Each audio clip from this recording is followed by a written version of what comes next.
Hello friends, welcome back to my channel. मैं हूं आपकी फ्रेंड वर्षा। फ्रेंड्स, आज की इस वीडियो में हम बात करेंगे UP TGT and PGT commerce के प्रैक्टिस सेट की। आज का हमारा टॉपिक है ऑडिट।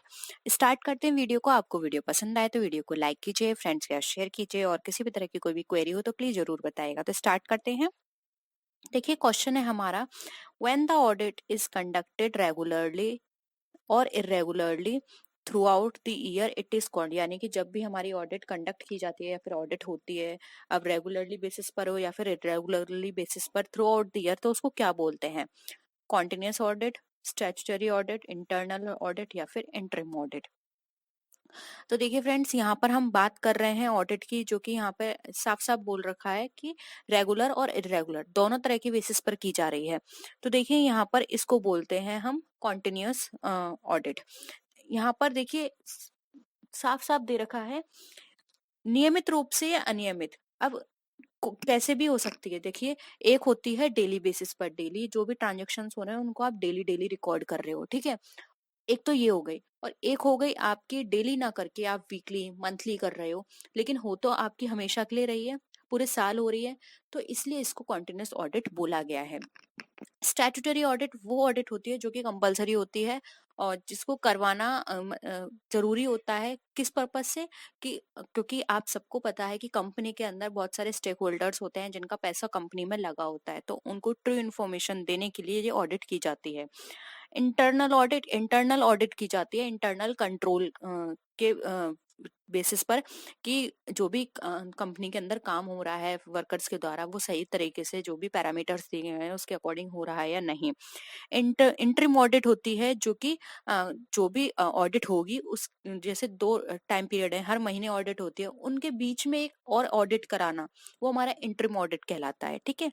तो यहाँ पे कॉन्टिन्यूस ऑडिट हमारा ए राइट आंसर हो जाएगा। नेक्स्ट क्वेश्चन पे आते हैं, विच of the following statement is correct. अब हमें बताना है इसमें से कौन से स्टेटमेंट जो है वो हमें करेक्ट है। फर्स्ट ऑप्शन है, internal control is a part of internal check.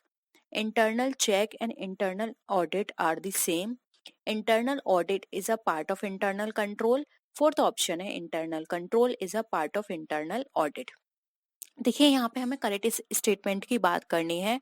तो आप सबको मैं बता दूं, जो इंटरनल कंट्रोल होता है उसके अंदर दो पैरामीटर्स आते हैं। एक आता है हमारा इंटरनल ऑडिट और दूसरा पैरामीटर जो आता है वो होता है इंटरनल चेक, जिसके अंदर इंटरनल कंट्रोल के अंदर ये दोनों काम करते हैं। इंटरनल कंट्रोल आप किस तरह से करोगे? या तो आप इंटरनल चेक करवाओगे जो भी आपने रिकॉर्ड्स किए हैं उनका, और या फिर आप इंटरनल ऑडिट कंडक्ट कराओगे उसी के थ्रू, तो आप कंट्रोल कर सकते हो। तो देखिए, यहाँ पे ऑप्शन सी हमारा राइट आंसर हो जाएगा। इंटरनल ऑडिट जो है किसका पार्ट बन जाएगा? इंटरनल कंट्रोल का। ऑप्शन वन बोल रहा है internal control is a part of internal check. नहीं नहीं, ये बिल्कुल भी नहीं है, जबकि इंटरनल कंट्रोल है इसका पार्ट, ना कि इंटरनल कंट्रोल इंटरनल चेक का पार्ट है, तो ये तो हमारा गलत हो गया। सेकंड ऑप्शन बोल रहा है internal check and internal audit are the same. नहीं, सेम नहीं है। इंटरनल चेक में सिर्फ चेक किया जाता है, इसमें कोई रिपोर्ट नहीं दी जाती, जबकि इंटरनल ऑडिट में एक रिपोर्ट भी दी जाएगी। जो भी फाइंडिंग्स मिलेंगी कि हाँ ये सही तरह से हो रहा है या नहीं, इन सब के बेसिस पे इंटरनल ऑडिट में एक रिपोर्ट प्रिपेयर की जाती है, जबकि चेक में ऐसा कुछ भी नहीं होता। तो ऑप्शन ये भी हमारा कट गया। फिर है हमारा internal control is a part of internal audit. Again वही वाली बात है, इंटरनल कंट्रोल इसका पार्ट नहीं है, इंटरनल ऑडिट इसका पार्ट होता है, ठीक है। तो आई होप ये क्वेश्चन भी आपको क्लियर है और सारे ऑप्शंस भी। नेक्स्ट आते हैं, मैनेजमेंट ऑडिट इज। अब मैनेजमेंट ऑडिट क्या है आपको ये बताने हैं। ऑप्शन है, audit of the accounts of the company by its own management, यानी कि जो भी अकाउंट्स हैं उनको ऑडिट करना कंपनी के खुद के मैनेजमेंट के द्वारा। सेकंड ऑप्शन है, audit of the companies account done by government auditors, यानी कि जो भी ऑडिट है कंपनी का वो गवर्नमेंट ऑडिटर्स के द्वारा करवाया जाए, ये फाइंड आउट करने के लिए कि जो मैनेजमेंट की कमियां हैं या फिर मैनेजमेंट जो है वो किस तरह से काम कर रहा है, फेल तो नहीं है वो उसको करने में, ये सारी चीजें चेक करना। थर्ड ऑप्शन है, periodic self appraisal by management, यानी कि पीरियडिक बेसिस पे सेल्फ मैनेजमेंट करना मैनेजमेंट के द्वारा, अ, उनकी फंक्शनिंग को लेकर, उनके ऑपरेशंस को लेकर। फोर्थ ऑप्शन है, inspection of companies account by government representatives to prevent operation of the shareholders, यानी कि इंस्पेक्शन करना गवर्नमेंट रिप्रेजेंटेटिव के द्वारा कि वो किसी भी तरह का जो शेयर होल्डर्स हैं उनके लिए कोई ऑपरेशन का काम तो नहीं कर रहा। ऑपरेशन का मतलब यहाँ पर होता है उनको उत्पीड़न का या फिर उनको उन किसी भी तरह से एक्सप्लॉइट करने का। आप इसका एक्सप्लॉइट लेकर भी चल सकते हैं, ठीक है। तो हमें बताना है मैनेजमेंट ऑडिट क्या होता है। तो देखिए, मैनेजमेंट ऑडिट की यहाँ पे बात करें तो नाम से ही साफ पता चल रहा है मैनेजमेंट के द्वारा किया गया ऑडिट, यानी कि यहाँ पे एक टाइम बेसिस पर जो भी उन्होंने टाइम मेंशन किया है, डेली बेसिस पर हो गया या फिर वीक बेसिस पर हो गया, एक पीरियोडिक बेसिस पर यहाँ पे मैनेजमेंट सेल्फ अप्रेजल करता है सारे एस्पेक्ट को लेकर। अब वो उनके ऑपरेशन भी हो सकते हैं जो उनको टारगेट दिया उसके बेसिस पर हो सकते हैं, उनकी फंक्शनिंग के बेसिस पर हुए हो सकते हैं। तो ये खुद का सेल्फ अप्रेजल यहाँ पे किया जाता है, उसको मैनेजमेंट ऑडिट कहा जाता है। तो ऑप्शन सी यहाँ पे हमारा राइट आंसर हो जाएगा, ठीक है।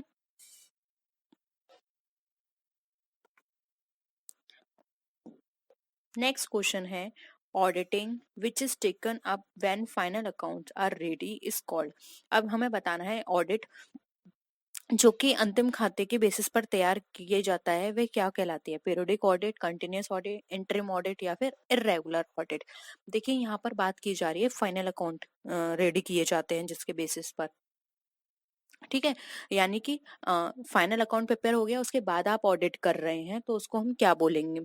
तो देखिए जब फाइनल अकाउंट प्रिपेयर हो जाते हैं उसके बाद जब हम ऑडिट करते हैं तो उसको बोलते हैं पीरियोडिक ऑडिट। क्योंकि पीरियोडिक ऑडिट का मतलब यहाँ पर क्या हो गया, एक इसका समय है जो कि 1 साल बाद ही करनी है, बीच में ये कभी नहीं की जाएगी। यानी कि हर साल इसका ऑडिट होगा और वो कब किया जाएगा ये वाली ऑडिट, वो की जाएगी जब हमारे फाइनल अकाउंट प्रिपेयर हो जाएंगे। इसलिए ऑप्शन ए यहाँ पे राइट आंसर। पीरियोडिक ऑडिट का मतलब होता है पीरियड आपने फिक्स कर दिया कि इस पीरियड पे ये ऑडिट होगी। अब वो पीरियड क्या है, जब फाइनल अकाउंट प्रिपेयर हो जाएंगे, ठीक है। कॉन्टिन्यूस ऑडिट जो कॉन्टिन्यूस बेसिस पर होती रहती है, यानी कि ये पूरे थ्रू आउट लाइफ चलेगी, ऐसा नहीं है कि अभी हो गई अब आगे कभी नहीं होगी, जो कॉन्टिन्यूस बेसिस पे चलती रहती है। इंटरिम ऑडिट होती है, दो ऑडिट के बीच में एक ऑडिट कंडक्ट कराई जाती है, अचानक से हो सकती है, उसको बोलते हैं हम इंटरिम ऑडिट। इरेगुलर ऑडिट होती है, इसका कोई टाइम नहीं है, ये कभी भी कंडक्ट कराई जा सकती है, इसको इसलिए बोलते हैं हम इरेगुलर ऑडिट, ठीक है। नेक्स्ट क्वेश्चन पे आते हैं। When accounting work is distributed among the staff members in such a way that the work done by one person is independently or automatically checked by another person, the system is called। यानी कि ऐसा accounting work जो कि आप staff members को allocate कर दिया गया है जिसमें ऑटोमेटिकली क्या हो रहा है, एक पर्सन का काम काम जो है वो दूसरा पर्सन चेक कर रहा है उसे। ऐसा एक सिस्टम बना दिया गया है कि ऑटोमेटिकली एक पर्सन की चेकिंग दूसरे पर्सन के द्वारा हो रही है और दूसरे पर्सन की तीसरे पर्सन के द्वारा। तो उस सिस्टम को क्या कहा जाता है, internal audit, internal check, test checking या फिर कॉन्टिन्यूस ऑडिट। तो देखिए यहाँ पर अगर हम बात करें इस तरह की सिस्टम की या ऑडिट की, तो देखिए इसमें साफ दे रखा है कि यहाँ पे चेक किया जा रहा है एक पर्सन का काम दूसरे पर्सन के द्वारा। तो देखिए ये क्यों किया जाता है, एक कंट्रोल बनाने के लिए, जिससे कि फर्स्ट पर्सन को लगे, एक पर्सन को लगे कि मुझे सही करना है काम, क्योंकि मेरा जो काम है वो दूसरा पर्सन चेक करेगा, और दूसरे को लगे कि मुझे सही करना है क्योंकि मुझसे आगे जो पर्सन है या मेरे बाद जो काम करेगा इस फाइल को देखेगा उसको ये मिल जाएगा, वो मेरी रिपोर्ट देख सकता है। तो यहाँ पर क्या हो गया, कंट्रोल हो रहा है, और ये कंट्रोल किसके बेसिस पे कर सकते हैं हम, इंटरनल चेक के थ्रू। तो यहाँ पे ऑप्शन बी हमारा राइट आंसर हो जाएगा। इसके थ्रू क्या होता है, कंट्रोलिंग भी रही कि अगर आपने किसी पर्सन को कोई टारगेट दिया है तो उसको वो टारगेट करना ही पड़ेगा। अगर वो नहीं करेगा तो दूसरे पर्सन को पता चल जाएगा कि हाँ इसका टारगेट पूरा नहीं हुआ, जिसकी वजह से कंपनी को इसका इतना लॉस हुआ है या फिर ये प्रोडक्ट कंप्लीट नहीं हो पाया, ये टारगेट अचीव नहीं हो पाया। तो यहाँ पर हर किसी को पता रहेगा कि एक दूसरे की रिपोर्ट के बारे में, ठीक है। तो ये कंट्रोलिंग करने के लिए इस तरह का सिस्टम बनाया जाता है। तो इंटरनल चेक इसका राइट आंसर हो जाएगा, ऑप्शन बी। नेक्स्ट आते हैं, देखिए नेक्स्ट क्वेश्चन है the statutory auditor is duty bound to. अब स्टैट्यूटरी ऑडिटर जो है वो किसके लिए बाउंड है हमें ये बताना है। ऑप्शंस देख लेते हैं। Review the managerial process and procedures, जो भी मैनेजरियल प्रोसेस और प्रोसीजर्स होते हैं उसको रिव्यू करने के लिए। Prepare the final accounts of the company in accordance with the provision of the company law, यानी कंपनी लॉ के प्रोविजन के अकॉर्डिंग फाइनल अकाउंट प्रिपेयर करने के लिए वो बाउंड है। Submit a report to the members of the company, यानी company के मेंबर्स को रिपोर्ट सबमिट करने के लिए बाउंड है। फोर्थ ऑप्शन है verify physically the various assets of the company, यानी फिजिकली उसको वेरीफाई करना सारी एसेट्स को जो भी कंपनी में काम कर रहे हैं। तो एक कौन सा ऑडिट यहाँ पे पूछा गया है, यहाँ पूछा गया स्टैट्यूटरी ऑडिट किसके लिए बाउंड है, तो आपको स्टैट्यूटरी ऑडिट के बारे में बताना है। देखिए स्टैट्यूटरी ऑडिट का सबसे मेन काम जो होता है वो होता है जो भी ऑडिट वहां पे हो रही है, कंपनी के अंदर ऑडिट की जा रही है, ठीक है, वो काम करने के बाद जो भी उसने काम किया है उससे रिलेटेड एक रिपोर्ट प्रिपेयर करना, और जो कंपनी का जो ओनर है, ठीक है, वो जिसको कंपनी का रियल ओनर कौन कहलाता है, शेयर होल्डर्स, तो उन शेयर होल्डर्स को वो रिपोर्ट देना एक स्टैट्यूटरी ऑडिटर का ये सबसे मेन काम होता है, ठीक है। जो भी उसने काम किया है उसकी रिपोर्ट किसको देना, जो भी कंपनी का हमारा रियल ओनर है यानी कि शेयर होल्डर्स। तो ये यहाँ पर इसका राइट आंसर हो जाएगा। तो ऑप्शन यहाँ पे सी को क्या है हमारा राइट आंसर हो जाएगा। रिव्यू करना मैनेजरियल प्रोसीजर को ये इसका काम नहीं होता है। फाइनल अकाउंट प्रिपेयर करना ये भी इसका काम नहीं है, ये अकाउंटेंट का काम है। वेरीफाई करना ये भी इसका काम नहीं है, ठीक है। इसका काम होता है जो भी इसने काम किया है उसके बेसिस पे रिपोर्ट तैयार करे और कंपनी के मेंबर्स को जो भी शेयर होल्डर्स हैं उनको प्रोवाइड करे, ठीक है। तो ऑप्शन सी यहाँ पे हमारा राइट आंसर है। नेक्स्ट क्वेश्चन पे आते हैं। इंटरनल ऑडिट इज डन, अब जो इंटरनल ऑडिट है वो की जाती है कब, टू हेल्प मैनेजमेंट, मैनेजमेंट को मदद करने के लिए, इन डिक्लेयरिंग डिविडेंड, या फिर टू स्टॉप कैपिटल इरोजन, जो कैपिटल इरोजन होती है हमारी पूंजी क्षरण जिसको बोलते हैं उसको रोकने के लिए, to reduce cost of production, cost of production जो आ रही है उसको रोकने के लिए, to guide in price fixation, जो प्राइस फिक्सेशन है उसमें उनकी मदद करने के लिए कि इतना प्राइस होना चाहिए आपको प्रोडक्ट का, ठीक है। तो हमें इंटरनल ऑडिट में क्या करता है काम, हमें ये बताना है। तो देखिए यहाँ पे इंटरनल ऑडिट की यहाँ पे बात करें तो इंटरनल ऑडिट में क्या होता है कि जो भी कैपिटल का काम है, कैपिटल किस हिसाब से यूज की जा रही है, कैपिटल किस तरह से ज्यादा बेटर वे में हम उसको यूटिलाइज कर सकते हैं, ये काम करना होता है हमारा इंटरनल ऑडिट का। तो यहाँ पर इसका जो राइट आंसर होगा वो होगा टू स्टॉप कैपिटल इरोजन, ठीक है। क्योंकि एक संस्था के जितने भी हिसाब किताब होते हैं उनको समय समय पर कितना सैलरी दी गई है, कर्मचारियों के द्वारा क्या कैसे सारा सिस्टम है करना है, ये सारी चीजें हमारे इंटरनल ऑडिटर देखता है। तो इंटरनल ऑडिट के अंदर ये सारे काम किए जाते हैं। अब बात करें इंटरनल ऑडिट की तो देखिए to help management in declaring dividend, ये फाइनल अकाउंट से हो जाएगा, ठीक है। To reduce cost of production, ये भी अकाउंट्स प्रिपेयर किए जाते हैं वहां से हेल्प हो जाएगी। To guide in price fixation, again हम जो भी अकाउंट्स प्रिपेयर करते हैं उनके बेसिस पर हम इजिली यहाँ पे पता लगा सकते हैं कि हमारे को जो बजट प्रिपेयर किया गया है, जो अकाउंट्स प्रिपेयर किए गए हैं वहां से हम इनको गाइडेंस मिल सकती है कि हमें अपने प्राइस कितने रखने हैं, ठीक है। तो ये यहाँ पर हेल्प नहीं करेगी, इंटरनल ऑडिट हेल्प करेगी कैपिटल इरोजन को स्टॉप करने में, ठीक है। तो ऑप्शन बी यहाँ पे हमारा क्या हो जाएगा, राइट आंसर हो जाएगा। नेक्स्ट क्वेश्चन पे आते हैं। Internal control covers the following, अब देखिए आप मैंने पहले क्वेश्चन में आपको सीधे सीधे जो बताया था वो एग्जैक्ट यहाँ पर अप्लाई होगा। इंटरनल कंट्रोल में मैंने आपको 2 पॉइंट बताए थे, उसी के बेसिस पर आपको आंसर करना है।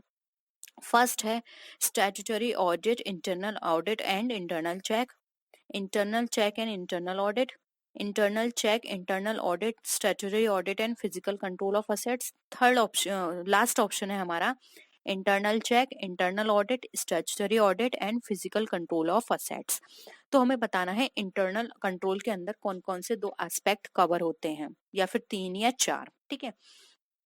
तो देखिए मैंने आपको स्टार्टिंग में बताया था कि इंटरनल कंट्रोल हम क्यों करते हैं, ये देखने के लिए कि जो भी टारगेट, जो भी ड्यूटीज दी गई हैं वो सही से हो रही हैं या नहीं, जो भी पर्सन कंपनी में काम कर रहा है उसके जो भी जॉब अलोकेट की गई है उसको वो सही से कर रहा है या नहीं, ये देखना होता है, ठीक है। अब ये आप कैसे चेक करेंगे? तो इसको चेक करने के इंटरनल कंट्रोल में 2 एस्पेक्ट थे। फर्स्ट था हमारा इंटरनल चेक एंड सेकंड था हमारा इंटरनल कंट्रोल। इसके बेसिस पर आप कर सकते हैं। बाकी के ऑप्शंस की ज़रूरत नहीं है आपको, सिर्फ इन 2 के बेसिस पर आप ये सारी चीज़ें पता लगा सकते हैं। तो देखिए यहाँ पे ऑप्शन बी में internal check and internal control हमें दे रखा है, सॉरी इंटरनल ऑडिट, जिसके बेसिस पर हम इंटरनल कंट्रोल कर सकते हैं। तो यहाँ पर यही पूछा गया है कि इंटरनल कंट्रोल में क्या-क्या चीजें कवर की गई हैं। तो ये 2 चीजें हैं, internal check and internal audit, जो इसके अंदर कवर किया गया है। स्टैट्यूटरी ऑडिट हमारा इंटरनल काम नहीं होता, ये एक्सटर्नल काम है। मैंने आपको बताया ये इसकी रिपोर्ट किसको जाती है? शेयर होल्डर्स को, जो कि हमारे एक्सटर्नल पार्टी हैं, ठीक है। और इसके अलावा देखिए फिजिकल कंट्रोल ऑफ असेट्स, ये भी हमारा इंटरनल कंट्रोल का काम नहीं है। हमारा इसमें कवर होती हैं सिर्फ 2 चीज, internal check and internal control. क्योंकि internal check and internal audit, जिसमें ये हमारे असेट्स भी यहाँ पे कंट्रोल कर ली जाएगी। जो भी हमारे स्टैट्यूटरी ऑडिट है, ये सारी चीजें ही हमारे हमारी इन 2 चीजों में कवर हो जाएंगी, ठीक है। तो यहाँ पर ऑप्शन बी हमारा राइट आंसर हो जाएगा। नेक्स्ट क्वेश्चन है, internal auditor in a company is appointed by. अब जो इंटरनल ऑडिटर है वो कंपनी में अपॉइंट किया जाता है किसके द्वारा? Share holders, management, central government या फिर द कंपनी लॉ बोर्ड। तो यहाँ पर बात करें इंटरनल ऑडिटर की कंपनी में किसके द्वारा अपॉइंट किया जाते हैं? तो ये अपॉइंट किए जाते हैं इंटरनल ऑडिटर मैनेजमेंट के द्वारा। तो ऑप्शन बी यहाँ पे हमारा राइट आंसर है, ठीक है। नेक्स्ट है, internal auditor is helpful in respect of. Internal auditor जो है वो हेल्पफुल होता है किस रेस्पेक्ट में? इंटेंसिव ऑडिटिंग के हेल्प में के रूप में, लीगल ऑडिटिंग, इंटरनल चेकिंग या फिर preventing the errors and frauds के लिए। तो इंटरनल ऑडिटर की बात करें तो इंटरनल ऑडिटर का काम होता है जो भी कंपनी के अंदर कार्य किए जा रहे हैं, फंक्शंस हो रहे हैं, उन सब की डीप स्टडी करना है, जिससे कि जो भी प्रॉब्लम है उसको इजीली फाइंड आउट किया जा सके, ठीक है। तो इंटरनल ऑडिटर का काम होता है कैसा? इंटेंसिव ऑडिटिंग का, ठीक है। तो ऑप्शन ए यहाँ पे हमारा राइट आंसर हो जाएगा, जिसके अंदर लीगल ऑडिटिंग, इंटरनल चेकिंग और preventing of errors and frauds, ये तीनों पॉइंट हमारे किस में कवर हो जाएंगे? ये हमारे इस पॉइंट में कवर हो जाएंगे। क्योंकि जब डीप स्टडी होगी, डीप ऑडिटिंग होगी, तो ये सारे पॉइंट्स जो हैं वो इसमें कवर होंगे और ये सारे इजीली फाइंड आउट हो जाएंगे। तो ऑप्शन ए यहाँ पे हमारा राइट आंसर हो जाएगा। नेक्स्ट क्वेश्चन है, for which of the following types of enterprises and independent financial audit is required statutorily. यानी कि अब इसमें हमें बताना है कि किस प्रकार के उद्योगों और स्वतंत्र वित्तीय लेखा परीक्षा के लिए वैधानिक रूप से आवश्यक है। कंपनी में, पार्टनरशिप फॉर्म में, हिंदू अनडिवाइडेड फैमिली या फिर रजिस्टर्ड फॉर्म में। तो यहाँ पर अगर हम बात करें इंडिपेंडेंट फाइनेंशियल ऑडिटर की, ऑडिट की, तो देखिए यहाँ पर अगर हम बात करें तो कंपनीज के अंदर ये रखना अनिवार्य हो जाता है। तो ऑप्शन ए यहाँ पे हमारा राइट आंसर हो जाए। जबकि पार्टनरशिप फॉर्म में डिपेंड करता है मेंबर्स पे, हिंदू अनडिवाइडेड फैमिली में भी उनके मेंबर्स में डिपेंड करता है, और रजिस्टर फॉर्म में भी। जबकि कंपनी में क्यों कंपलसरी होता है? क्योंकि कंपनी में बाहर की पार्टियां भी इन्वॉल्व होती हैं, उनका इन्वेस्टमेंट होता है, इसलिए यहाँ पर एक ऑडिट होना कंपलसरी होता है, ठीक है। तो ऑप्शन ए यहाँ पे हमारा राइट आंसर हो जाएगा। नेक्स्ट क्वेश्चन है, audit at the end of the year is known as. अब जो ऑडिट होती है at the end of the year, उसे क्या कहा जाता है? Periodic audit, standard audit, interim audit या फिर कॉन्टिन्यूअस ऑडिट। तो देखिए यहाँ पर अगर हम ऑडिट की बात करें जो कि eight the end of the year होती है, तो उसको अभी मैंने आपको एक क्वेश्चन में डिस्कस किया था, उसको बोलते हैं पीरियोडिक ऑडिट। तो ऑप्शन ए यहाँ पे हमारा राइट आंसर है। नेक्स्ट है, internal check is a part of. Internal check किसका पार्ट है ये बताना है? Internal audit, internal control, annual audit या फिर स्टैट्यूटरी ऑडिट। अभी अभी मैंने आपको ये समझाया था, ये हमारा इंटरनल कंट्रोल का पार्ट है। तो ऑप्शन बी यहाँ पे हमारा क्या हो जाएगा? राइट आंसर हो जाएगा। नेक्स्ट है, a written plan containing details regarding the conduct of a particular audit is called. अब एक रिटन प्लान है जिसके अंदर सारी डिटेल्स हैं हमारी, किस तरह से कंडक्ट होगी ऑडिट उसके बारे में, उसको क्या कहा जाता है? Audit programme, audit memorandum, audit notebook या फिर नन ऑफ दीज। तो अगर हम ऐसे रिटन प्लान की बात करें तो देखिए इस प्लान जिसके अंदर सारे चीजों के बारे में मेंशन होता है, क्या कैसे करना है, उसको बोला जाता है ऑडिट प्रोग्राम। ठीक है, जिसमें अंकेक्षण से संबंधित सारी चीजें डिटेल में डिस्क्राइब की गई होती हैं, जिसके बेसिस पर उसको सारी अपनी ड्यूटीज करनी होती हैं। तो ऑप्शन ए यहाँ पे हमारा राइट आंसर हो जाएगा, ऑडिट प्रोग्राम। नेक्स्ट क्वेश्चन है, scope of internal audit is determined by. अब जो इंटरनल ऑडिट का जो स्कोप है वो डिटरमाइन किसके द्वारा किया जाता है? Share holders, management, provision of companies act 1956 या फिर ऑल ऑफ द अबव। तो देखिए यहाँ पे इंटरनल ऑडिट के स्कोप की बात करें तो इंटरनल ऑडिट का जो स्कोप होता है वो हमारा यहाँ पे निर्धारित किया जाता है मैनेजमेंट के द्वारा, क्योंकि यहाँ पे इंटरनल की बात की जा रही है। तो इंटरनल की सारी एक्टिविटीज कौन देखते हैं? मैनेजमेंट देखता है। तो ऑप्शन बी यहाँ पे हमारा राइट आंसर हो जाएगा। ये मैनेजमेंट का काम होता है कि एक इंटरनल ऑडिट को क्या कैसे चीजें करनी है, उनको कितने रिस्ट्रिक्शंस देने हैं, उनको कितनी पावर देनी है, ये सारा काम हमारे मैनेजमेंट का होता है। तो ऑप्शन बी यहाँ पे हमारा राइट आंसर है। तो ये थे हमारे आज के क्वेश्चंस। आई होप आपको वीडियो पसंद आया होगा। वीडियो पसंद आए तो वीडियो को लाइक कीजिए, फ्रेंड्स के साथ शेयर कीजिए, और किसी भी तरह की कोई भी क्वेरी हो तो प्लीज जरूर बताइएगा। तो नेक्स्ट वीडियो में फिर मिलते हैं आपसे और भी अच्छी वीडियोस के साथ। तब तक के लिए टेक केयर, बाय बाय।